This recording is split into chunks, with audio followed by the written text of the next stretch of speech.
సందర్భాల్లో చాలా మనం రిపీట్ చేయనటువంటి మాటలన్నీ మాట్లాడినా మేము ఓర్చుకొని మేము రాజ్యాంగబద్ధంగా మేము చేస్తున్నటువంటి అంశం ఉంది ఇక్కడ ప్రజాస్వామ్యబద్ధంగా.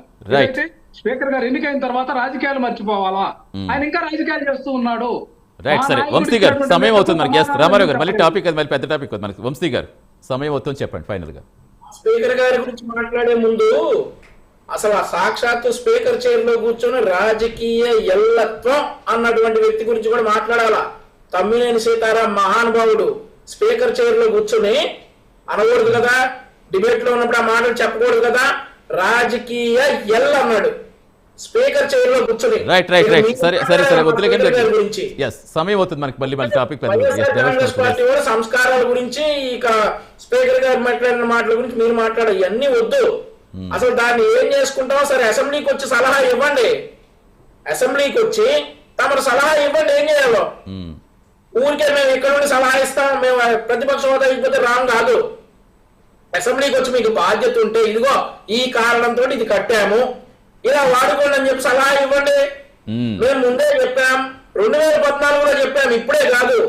2014లో ఆంధ్రప్రదేశ్ రాష్ట్ర అభివృద్ధికి ప్రభుత్వం కట్టుబడి ఉంటది, ఆ అభివృద్ధిలో భాగంగా ప్రతిపక్షం ఇచ్చేటటువంటి సలహాలను కూడా తీసుకుంటుంది అని చెప్పేసి 2014 అసెంబ్లీ ప్రారంభమయ్యేటప్పుడు ముఖ్యమంత్రి చంద్రబాబు నాయుడు గారు అప్పటి స్పీకర్ కోడెల శివప్రసాదరావు గారికి చెప్పారు.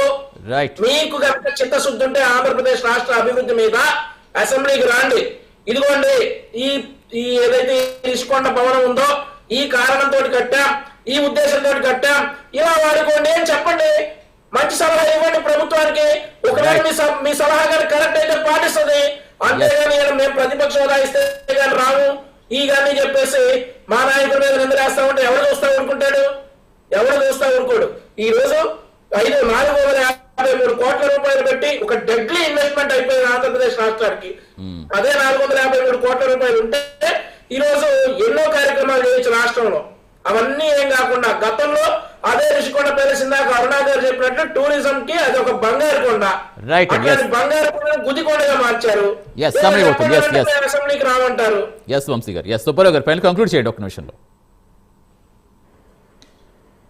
ఆల్రెడీ ప్రతిపక్షవాద గురించి అంటున్నారు, దాంట్లో చట్టంలో క్లియర్ రాజ్యాంగం స్పష్టంగా చెప్పింది, దాని యొక్క ప్రాతిపదిక ఉంది.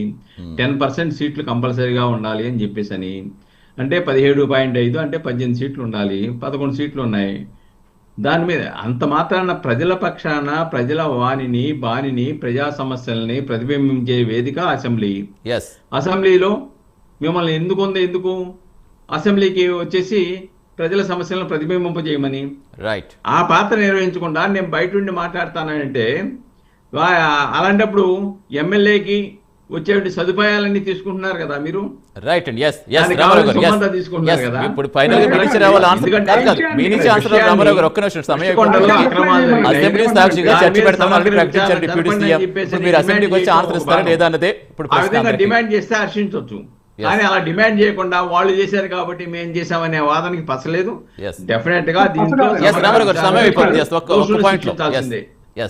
పవన్ కళ్యాణ్ గారు మాకు 21 సీట్లు ఉండి ప్రతిపక్ష హోదా మాదని మాట్లాడారు ఇటీవల. ప్రతిపక్ష సీట్లు కూర్చోమనండి, మేమేం కాదనట్లేదు. ఉప ముఖ్యమంత్రి పదవికి కాదు, వాళ్ళు ప్రతిపక్షం కాదండి. ఇప్పుడు మన పాయింట్ వచ్చేటప్పటికి ఇప్పుడు మీరు వచ్చి ఆన్సర్ ఇస్తే దానికి కరెక్ట్ గా ఉంటుంది, వస్తారా రారా అన్నది. మాది ఆ ప్లేస్ మాది, ఆ స్థానం మాది అన్నాడు. చేయమనండి, మేము కాదనట్లేదు. సరే ఏది ఏవైనా సరే ఋషికొండ కనీసం అసెంబ్లీ సాక్షిగానే ఆన్సర్ దొరుకుతుందని ఆశిద్దాం. మీరు వచ్చి దానికి ఆన్సర్ ఇస్తారని ప్రజల పక్షాన్ని సమస్యలు లేవనెత్తడంతో పాటుగా దీనికి కూడా సమాధానం చెప్తారని ఆశిద్దాం సార్. థ్యాంక్ యూ రామారావు గారు, థ్యాంక్ యూ సుబ్బారావు గారు, థ్యాంక్ యూ అరుణ్ గారు, థ్యాంక్ యూ వంశీ గారు. Thanks for joining in debate అండి. నమస్తే.